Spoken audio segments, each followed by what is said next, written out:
हे हरि राम कृष्ण जगन्नाथ प्रेमानंद। शेर को थॉर की शक्ति मिल गई थी, लेकिन इसकी शक्ति कभी अगवाड़े से निकलती तो कभी पिछवाड़े से।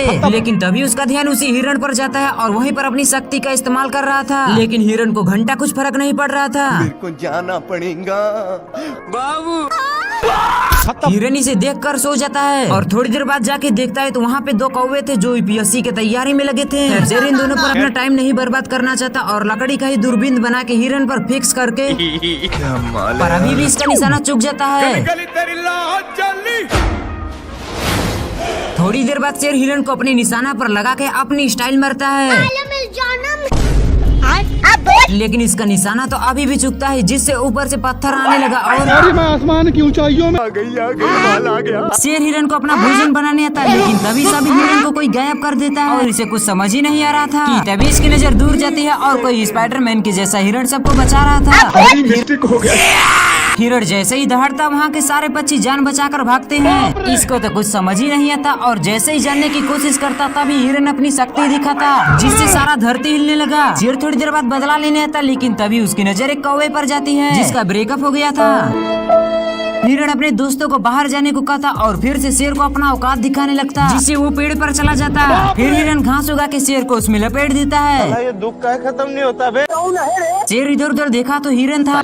छोड़ूंगा नहीं। शेर कितनी भी कोशिश करता पकड़ने की, लेकिन पकड़ नहीं पाता। और मैं आसमान की ऊंचाइयों में। शेर को बहुत गुस्सा आता, लेकिन ये कर भी क्या सकता है।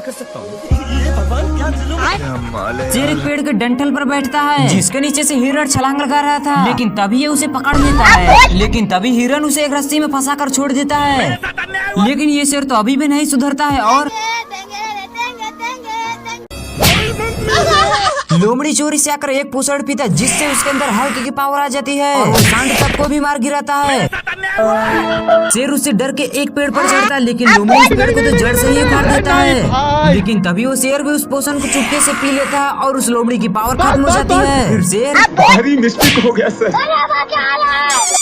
उसे खूब देता है और ले जाकर एक खाई में लटका देता है, लेकिन तभी उसकी पावर खत्म हो जाती है और वो भी उसके साथ ही खाई में गिर जाता है। फिर दोनों उस पोषण को पीते हैं और आपस में ही लड़ने लगते हैं। तभी शेर सांड से पंगा लेता है और उसे फुटबॉल के जैसे मारता है। छोड़ूंगा नहीं। तभी सांड भी जाकर उस पोषण को पीकर आता है और उन दोनों की पावर खत्म हो जाती है और सांड बोलता है छोड़ूंगा नहीं। शेर उठकर देखा तो हिरण था। फिर शेर भी उसे लेग पीस बनाने के लिए धीरे धीरे उसके पीछे आता, लेकिन तभी वो एक फूल को सूंघ लेता, जिससे उसे इतनी जोर से छींक आती है कि वो दूर जाकर गिरता है। शेर को एक खुरापाती आइडिया था और वो उस फूल को सूंघकर हिरण को पकड़ने का शॉर्टकट आजमाता, लेकिन वो तो हिरण के ऊपर ही बैठ जाता है और हिरण भी सनकल था।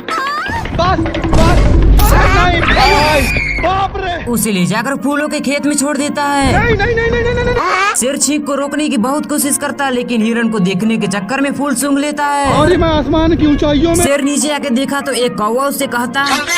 शेर को एक आइडिया था और वो अपनी पूंछ से फूल को साफ करके उल्टा चलने लगा, लेकिन तभी वो उल्टा चलने के चक्कर में हिरण के नाक में अपनी पूंछ डाल देता है और हिरण जैसे ही छींका, साला ये दुख का खत्म नहीं होता बे।